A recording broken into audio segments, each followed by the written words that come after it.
Welcome to pebbles. அனைவருக்கும் பொங்கல் திருநாள் நல்வாழ்த்துக்கள். இதுக்கு நான் 2 டம்ளர் அளவுக்கு வச்சுருக்கேன். அதாவது அரிசி பருப்பு ரெண்டுமே ஒரு 20 மினிட்ஸ் சோக் பண்ணிட்டேன். இதை நம்ம அப்படியே ஆட் பண்ணிக்கலாம். இது நம்ம 1 டம்ளருக்கு 3 டம்ளர் அளவுக்கு தண்ணி விடணும். அதனால் இதில் 1 2 3 4 5 6 7 8, அதாவது இதில் நான் 1/4 டம்ளர் அளவுக்கு தண்ணி ஜாஸ்தி தான் விட்டுருக்கேன்.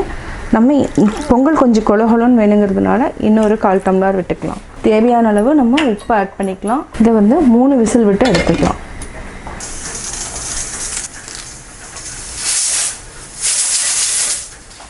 நம்ம ஒரு கடாயில் 3 டேபிள் ஸ்பூன் அளவுக்கு நெய் விட்டுக்கலாம்.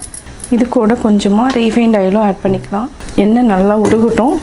உருகுனதுக்கப்புறம் முந்திரி, இஞ்சி, பச்சை மிளகாய், மிளகு, சீரகம், இது ஒரு 1.5 டேபிள் ஸ்பூன் அளவுக்கு இருக்குது. கருவேப்பிலை, இதுக்கு முக்கியமானது பெருங்காயம், இது ஒரு 1/4 டீஸ்பூன் அளவுக்கு ஆட் பண்ணிக்கலாம். ஆல்ரெடி வேக வச்சு தனியாக எடுத்து வச்சுருக்குறோம் பாசிப்பருப்பு, பச்சரிசி.